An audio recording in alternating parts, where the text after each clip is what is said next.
comment concilier durabilité et bioproduction. Et pour animer cette table ronde, je vais passer la parole à Laurent Bromet, qui est Global Head of Business to Planet chez Capgemini Engineering.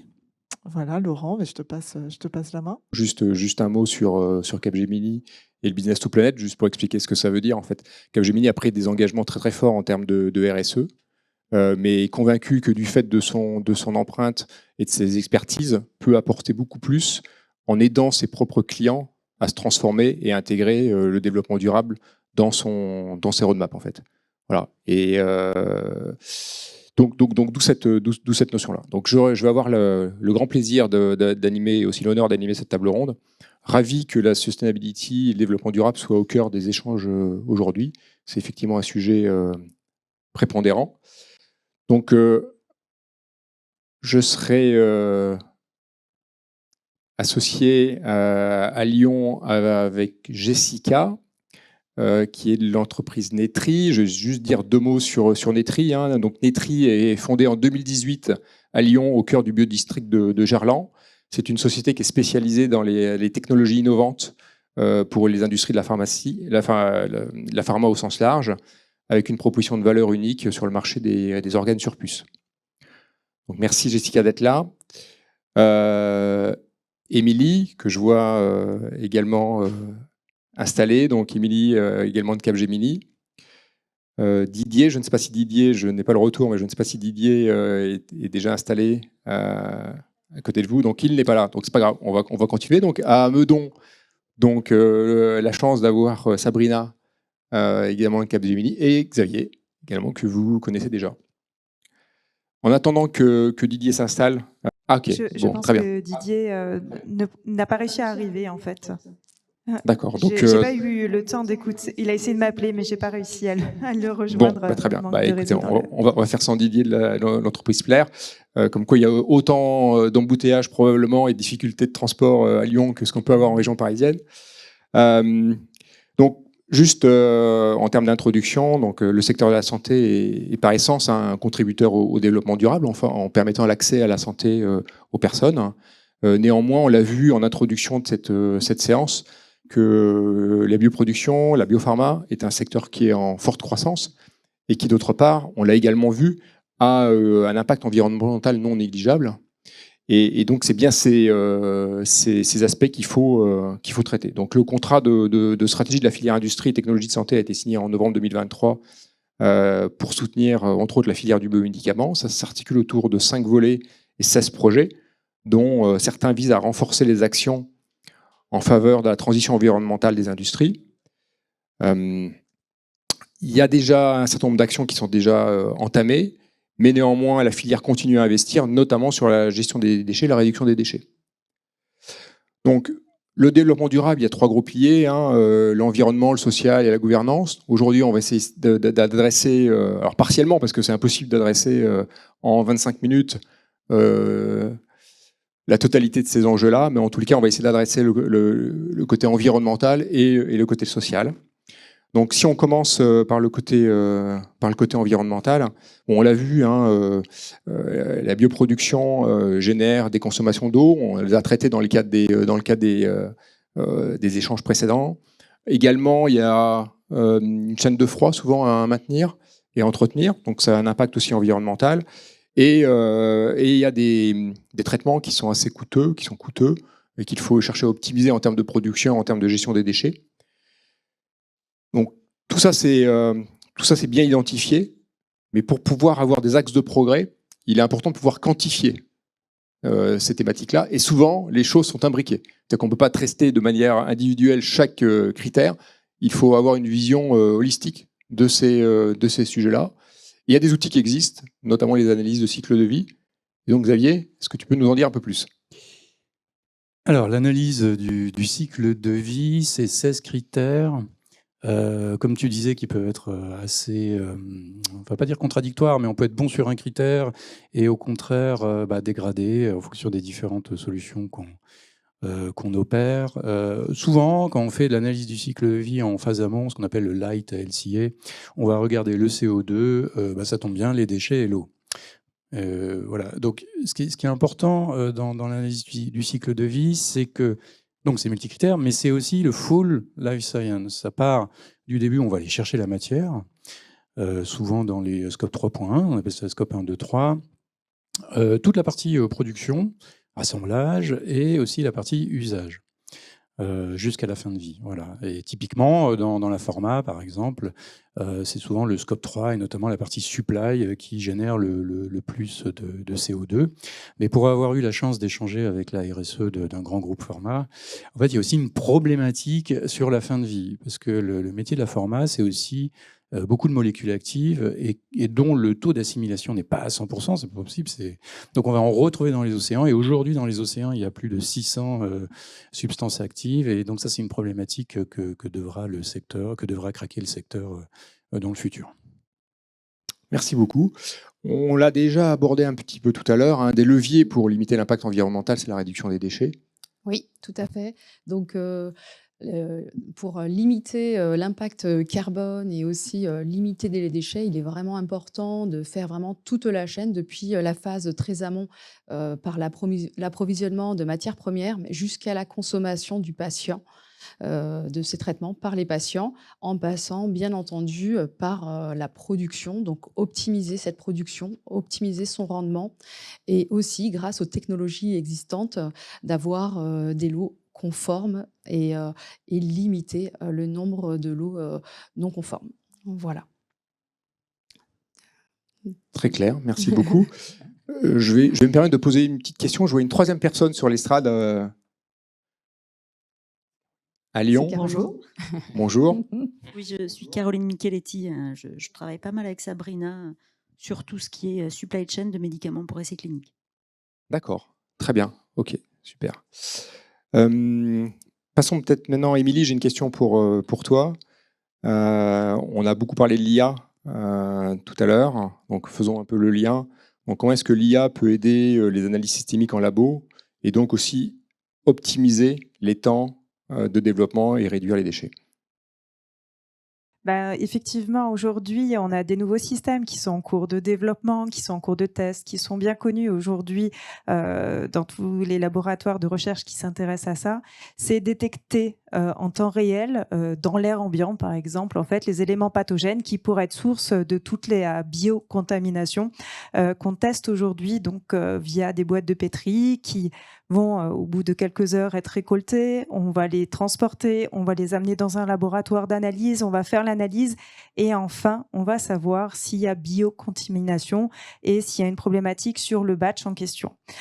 Aujourd'hui, en fait, tous ces systèmes de temps réel permettraient, notamment grâce à l'IA, de pouvoir aller chercher dans un premier temps s'il y a un risque dans l'air ambiant de particules viables ou non viables. Et dans le futur, puisqu'on sait que déjà, d'un point de vue recherche, ça a été démontré, on sera capable, avec des instruments qui pourront être soit mis directement sur les lignes de production ou qui pourront être transportés via des robots, de pouvoir en fait aller déterminer s'il y a de la biocontamination dans l'air ambiant. Et ça pourra être transposé aussi sur les surfaces ou dans l'eau pour augmenter en fait et limiter les analyses en laboratoire. Donc on va vraiment aller vers je détecte, je vérifie seulement si nécessaire. Voilà. Et donc avec des systèmes qui peuvent inclure des boîtes de pétri, mais qu'on ne va analyser que si nécessaire. Et encore une fois, ça va être la réglementation qui va permettre d'aller vers ce genre de dispositif et qui va favoriser du coup les recherches et les développements qui permettront à terme peut-être de s'affranchir de l'analyse sur boîte de pétri parce qu'on aura une confiance totale dans ces systèmes qui permettront de détecter en temps réel les bactéries, les moisissures, enfin tout ce qui pourrait être pathogène et qui pourrait être source de biocontamination dans l'air. Merci Émilie, très clair. Toujours dans l'objectif de limitation de l'impact environnemental, il y a le thème des essais cliniques. En moyenne, 70% des traitements ne sont jamais utilisés dans le cadre d'essais cliniques. Donc il y a certainement des axes d'amélioration qui sont possibles. Et c'est d'autant plus pertinent dans le cas de la bioproduction où les coûts sont significatifs. Oui, tout à fait. Donc, pourquoi on a 70%? Donc, ça peut être un chiffre effrayant. Donc, il faut savoir qu'historiquement, les médicaments étaient issus du chimique, donc peu chers, et la sensibilité aussi à la sustainability était moindre qu'aujourd'hui. Donc, l'objectif principal des labos est de réaliser les études cliniques et de ne pas avoir de rupture de stock, donc quitte à produire plus. Aujourd'hui, avec l'essor des biomédicaments, donc la tendance a complètement changé. Donc les biomédicaments sont très onéreux, très complexes à fabriquer, plus rares. Donc tous ces paramètres font que les labos n'ont pas le choix. Il faut réduire ce taux de produits, de médicaments non consommés. Donc, il y a une grande marge de progression et c'est pour cela qu'il est très important d'optimiser sur l'ensemble de la chaîne, depuis l'approvisionnement des matières premières jusqu'aux quantités dispensées aux patients. Donc, l'un des leviers, par exemple, c'est les forecasts, donc le calcul des besoins cliniques qui permet d'optimiser à chaque maillon de la chaîne la bonne quantité, d'avoir la bonne quantité, ne pas produire trop ni pas assez. Et cela aura un impact positif sur plein d'aspects, notamment consommer moins de matières premières, gaspiller moins de médicaments, avoir à stocker moins de médicaments, sachant que dans les biomédicaments, nous avons des médicaments qui sont stockés à des températures ultra low, donc à moins 80, donc avec un impact carbone important. Donc le fait de réduire les quantités stockées, ça a un impact positif sur l'impact carbone.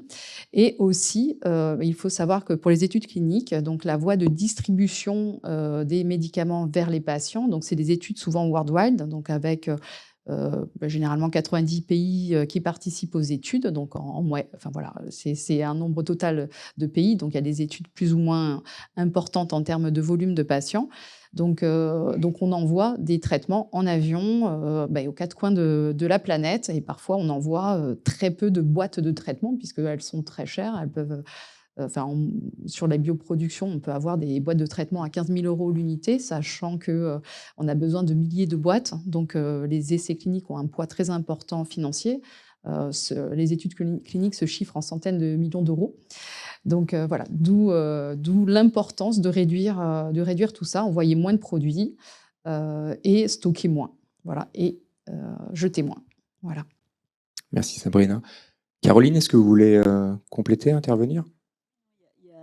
Je peux compléter sur la partie transport le transport des produits biologiques, effectivement, comme l'a dit Sabrina, c'est des montants exorbitants pour envoyer des petites boîtes parce qu'on utilise souvent des containers qui sont 10 fois plus gros parce qu'on doit mettre soit de la carboglace, soit ce sont des tanks avec de l'azote. Et donc, au niveau poids volumétrique, ça impacte énormément le prix du transport. Donc, effectivement, si on peut vraiment cibler et faire moins de transport, c'est toujours plus facile. Mais comme les produits biologiques sont aussi très chers, on ne veut pas en envoyer trop. Donc, il y a tout un équilibre à avoir justement dans cette supply chain de médicaments biologiques. Et puis, il y a un impact aussi au niveau du CO2, parce que quand on envoie en carboglace, il y a toute cette évaporation de CO2 qui a aussi un impact carbone important. Et en plus, on doit, tout au long de la chaîne du transport, quand c'est de la carboglace, on doit refiler en carboglace pour remplir et avoir toujours une température constante. Je voulais simplement ajouter aussi au niveau du packaging. Donc, historiquement, pour chaque étude clinique, on développait un design de packaging spécifique et on tend, pour des raisons écologiques, vers des matériaux écologiques, recyclés, etc. Tu peux peut-être en dire un mot, Xavier ? Je t'en prie, Xavier. Oui, alors c'est vrai qu'avec ma camarade Catherine, on a eu la chance de faire un benchmark justement sur les packaging pour la pharma, ce qui n'est pas une mince affaire quand même, parce que c'est quand même... L'éco-conception, c'est un peu un rapport d'étonnement. Je crois que c'est dans la pharma où j'ai trouvé que c'était le plus dur, hein, honnêtement. Parce qu'il y a une qualification du produit, Mais il y a aussi une qualification du process, comme dans le spatial, c'est pareil, hein, c'est aussi complexe. Donc du coup, ils ont tendance à travailler sur les packaging secondaires, beaucoup sur les packaging secondaires. Il y a l'exemple notamment avec Sanofi avec le reuse, donc, et puis le changement de matière, plutôt enlever les films plastiques à l'intérieur des packaging pour les vaccins, si je me souviens bien. Donc voilà, c'est des éléments qui vont jouer plutôt sur le scope 1 et sur le scope 2. Mais si on essaye d'aller beaucoup plus loin dans l'éco-conception, je peux... j'ai une question après, mais je peux continuer du coup sur l'éco-conception. En fait, on a essayé de faire de la prospective. Voilà, juste pour rebondir, on a essayé de faire de la prospective sur des visions qui soient vraiment éco-conçues et avec... On avait fait du drug mixer, tu te rappelles, Catherine, on avait essayé de dire, voilà, on va mélanger plusieurs molécules ensemble dans un médicament dont la recette va arriver chez le pharmacien, des choses comme ça. On avait essayé de se baser sur les réseaux sociaux avec ou alors des circuits de récupération de médicaments. On a même imaginé de supprimer le médicament, d'injecter la recette du médicament. Et ce sera le corps humain qui la fabriquera. Alors, ça a créé pas mal de remous, justement en atelier avec les personnes avec qui on discutait, parce que justement, ils sont encore une fois très, très contraints. Voilà, donc c'est long, c'est compliqué, mais ça bouge quand même, parce que la réglementation, tu le disais, bouge pas mal. Et puis de toute façon, ils n'auront pas le choix, parce qu'ils devront y passer, avec le SPR qui est sorti en début de l'année, hein, qui contient pas trop, enfin qui concerne pas trop encore la partie santé, mais ça viendra dans le futur, notamment sur l'usage des plastiques. Oui. Et pour ajouter aussi un mot, donc la cible, j'espère, sera celle que tu indiques. Aujourd'hui, les labos travaillent sur des boîtes de traitement standards. Donc, à l'époque, il y avait autant de modèles de boîtes que d'études cliniques. Donc, bien sûr, commandées avec une marge. Donc, l'excédent étant jeté une fois l'étude terminée. Aujourd'hui, on passe sur des boîtes standardisées. Donc, toutes les études cliniques sont sur ces boîtes-là, et ce qui permet d'avoir une commande globale pour toutes les études et d'optimiser les stocks d'articles de conditionnement. Voilà, et d'avoir des matériaux écologiques. Très bien, merci. Donc, on vient d'aborder la première partie en fait, de la session autour de l'impact environnemental. Donc, deuxième sujet autour de l'accès aux médicaments versus donc, le côté social. Donc, on l'a vu en introduction, plus de 10 millions de patients en France sont concernés par les biomédicaments. Un des grands enjeux, c'est l'accès au plus grand nombre et à un coût raisonnable. La personnalisation des traitements est une particularité de la bioproduction, ce qui entraîne des contraintes au niveau de la bioproduction. On l'a vu, avec des besoins de lignes plus flexibles, mais également des enjeux à relever pour accélérer la mise sur le marché de ces principes. Jessica, comment est-ce que Netri permet de répondre à ces enjeux ? Oui, effectivement. Merci beaucoup, Laurent. Bonjour à tous. Juste en 2 mots, donc, le positionnement de Netri est donc de proposer des modèles d'organes sur puce, effectivement pour accélérer ces phases précliniques, donc ces phases qui sont donc avant les phases cliniques et qui sont pour autant très importantes et très réglementées. Juste, vous l'avez dit Laurent, mais juste en 2 mots, Netri, donc start-up industrielle basée à Lyon, donc fondée en 2018. À Netri, on développe et on commercialise donc des dispositifs microfluidiques. Donc, ce sont de tout petits dispositifs qui vont permettre de recréer, grâce à une architecture particulière, de recréer l'environnement cellulaire qui du coup est ce qui est là où sont nos cellules dans le corps, de recréer tout ça. Et donc, on va pouvoir dessus tester des composés, des médicaments candidats, et venir effectivement dire si le composé est efficace ou non, enfin commencer à prédire.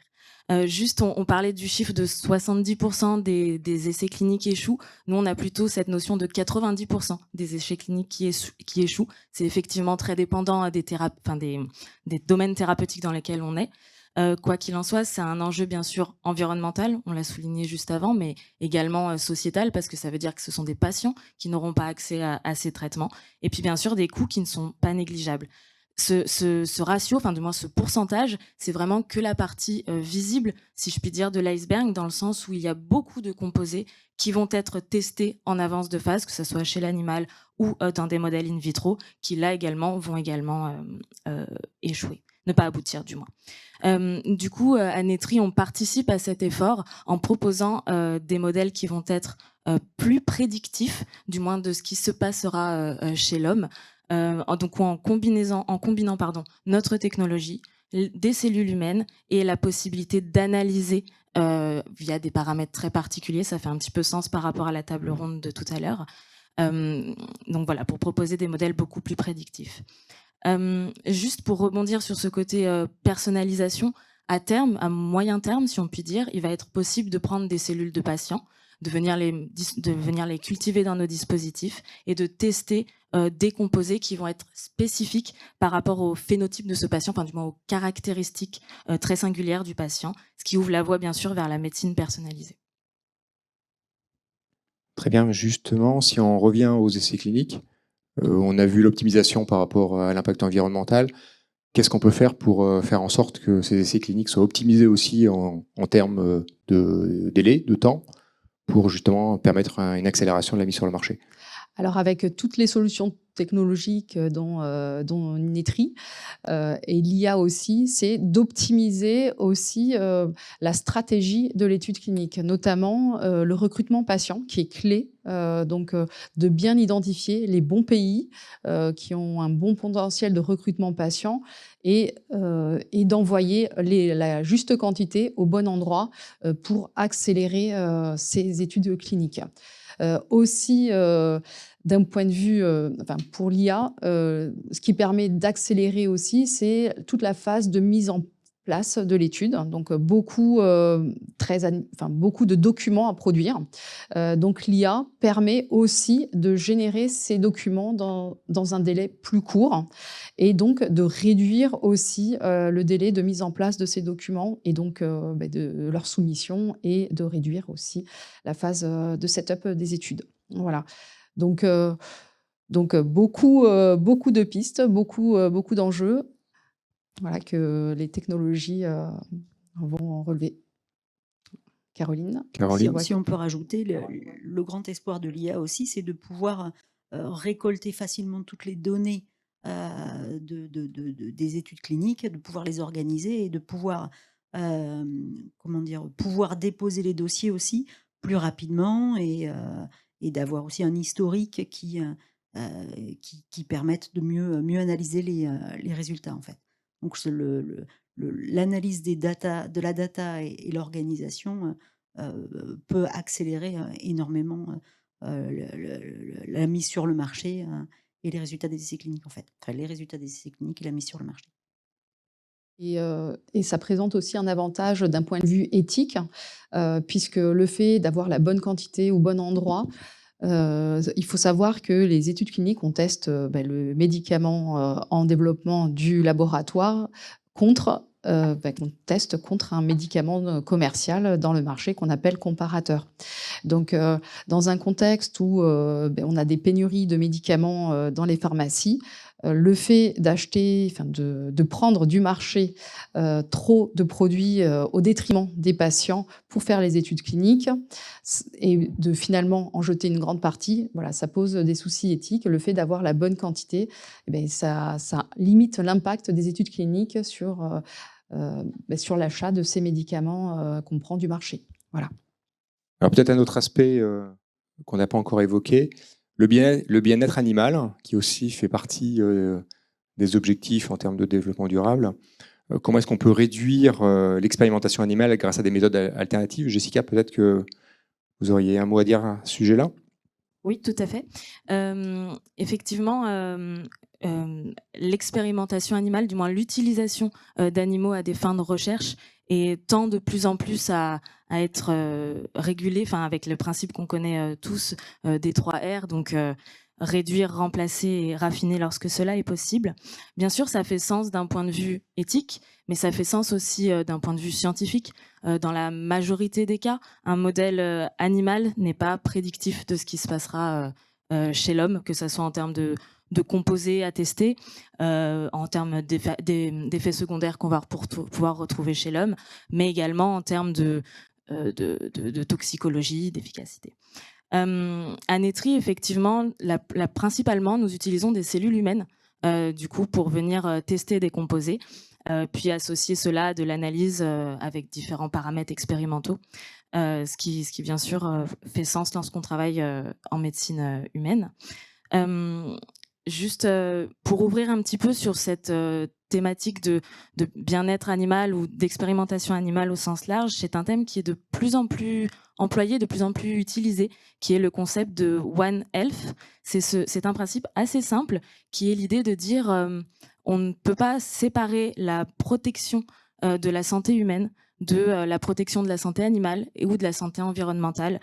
Dit un petit peu différemment, c'est l'idée de se dire que utiliser des cellules animales ou des animaux peut faire sens, bien sûr, quand on travaille en médecine vétérinaire, par exemple, mais au même titre que lorsqu'on veut garantir la protection de la santé humaine, on ne peut pas pour autant négliger celle de l'animal et de son environnement. Merci beaucoup. Didier, bienvenue. Donc vous êtes... Merci, excusez-moi d'être en retard. Non, ça arrive, il n'y a pas de problème. Donc vous représentez la société Plers aujourd'hui. La société Plers, c'est une spin-off de l'Université de Genève, hein, si je ne me trompe pas, qui a été créée en 2014, et vous proposez des solutions innovantes au niveau de la surveillance des particules biologiques dans l'air. C'est bien ça ? Tout à fait. La Plers a été incorporée en 2014 par deux étudiants de l'Université de Genève, Denis et Svetlana Kiseleva, et ils ont mis en pratique une technologie de laser qu'ils ont améliorée encore plus après avoir créé la boîte, pour détecter les particules dans l'air, et dans ces particules-là, dire s'il y a des particules viables ou non. Donc aujourd'hui, c'est quelque chose qui est fait avec des boîtes de pétri, en général, dans la production pharma. Et nous, on peut le faire en temps réel, et on peut donner en continu l'information. Très bien, très clair. Et alors, comment ça peut aider d'une part, à améliorer l'impact environnemental des processus de bioproduction, et d'autre part, à accélérer la mise sur le marché des molécules? Alors, d'une part, il y a une question de gaspillage là. C'est-à-dire que grosso modo, aujourd'hui, quand il y a une contamination, la totalité du batch est jetée. Donc, c'est des produits qui, coûtent cher. Donc là, économiquement, pour la pharma, c'est pas top. Mais aussi sur le fait qu'à partir du moment où on détecte une particule viable, on peut, comme on sait exactement à l'instant à laquelle elle est apparue, on peut se permettre de laisser de côté uniquement les vials de production qui étaient dans la machine à ce moment-là, et de pouvoir reproduire après avec l'assurance qu'on n'a pas de contamination. Donc, en clair, on va jeter qu'une toute petite partie de la production. À terme, donc aujourd'hui, on fait cette détection avec des lasers, mais à terme, on va devoir peut-être abandonner les boîtes de pétri, simplement parce que on voit que ça marche mieux avec les lasers, on voit tout. C'est-à-dire, en fait, on ne voit pas que les particules qui sont cultivables sur les boîtes de pétri, on voit aussi les particules viables non cultivables. Et donc, si la régulation aujourd'hui est loin de penser à changer sa méthode, elle incite à utiliser les méthodes laser, et donc très probablement, à terme, on va se fier à des méthodes optiques digitales plutôt qu'aux boîtes de pétri. Et alors, pour le coup, ça change beaucoup, parce que ces boîtes de pétri, je sais pas, c'est un site de production, c'est 40, 50 000 boîtes de pétri par an. Et on peut faire le calcul après du coût environnemental de ces boîtes de pétri, même s'il y en a qui sont recyclées, d'autres qui sont plus sympas pour l'environnement. Ça reste quand même un énorme, un point sur lequel on peut faire des économies assez franches à terme. Pas maintenant, c'est sûr, mais plus tard. Très bien, merci beaucoup. Je regarde juste le chrono. Donc on va être... vous voulez compléter juste un point, parce qu'en fait la question aussi de l'accès en fait aux médicaments. Aujourd'hui, avec une boîte de pétri, il faut 15 jours pour pouvoir sortir un test, un résultat de test de contamination. Donc ça veut dire que lorsque des patients attendent des médicaments extrêmement urgents, on a du mal à faire le point entre le temps qu'il faut attendre pour être sûr qu'on ne contamine pas le médicament et l'attente du patient. Donc aujourd'hui, avec ces méthodes-là, on peut aussi aller très très vite dans le délivrable du médicament aux patients qui attendent ça de façon urgente parce que leur vie en dépend. Pour compléter, en fait, et pour rebondir sur la table ronde précédente avec l'IA, c'est effectivement grâce à l'IA qu'on va être capable d'aller chercher l'ensemble de l'information et de fiabiliser en fait l'information qui va ressortir. Donc c'est vraiment très important. Le système en lui-même, il est génial, mais sans le traitement convenable IA qui va être associé à ces systèmes-là, effectivement, on n'aura pas l'information qui pourra être validée et utilisable en temps réel. Donc, on a vraiment cette double association de compétences, le système plus toute cette partie IA de manière très générale appliquée directement à ces problématiques. Merci beaucoup. Donc, nous arrivons à la fin de la table ronde. Donc pour conclure, on a vu que le développement durable regroupe par essence un système extrêmement complexe et il est très compliqué de l'adresser de manière exhaustive, mais c'est bien comme ça qu'il faut le faire. La technologie, c'est évidemment un facilitateur. On l'a vu lors de la première table ronde avec l'IA, et Émilie, tu viens de le rappeler. La bonne nouvelle, c'est qu'on a quand même des solutions d'amélioration, que ce soit au niveau de l'organisation, des process, mais également de la technologie. On a parlé de l'IA, la continuité digitale, avoir une source de données unique de vérité est important. Cependant, il ne faut pas perdre de vue que toutes ces technologies digitales ont un impact environnemental également et qu'il faut s'assurer qu'on a un couple bénéfice-coût qui soit favorable. Donc, chez Capgemini, on travaille sur ces thématiques-là. Il y a un certain nombre de solutions qui existent et c'est vraiment un sujet, je pense, à aborder complètement. Voilà. Donc, il me reste à remercier très sincèrement les panélistes qui ont participé à cette table ronde et je pense qu'on peut les applaudir.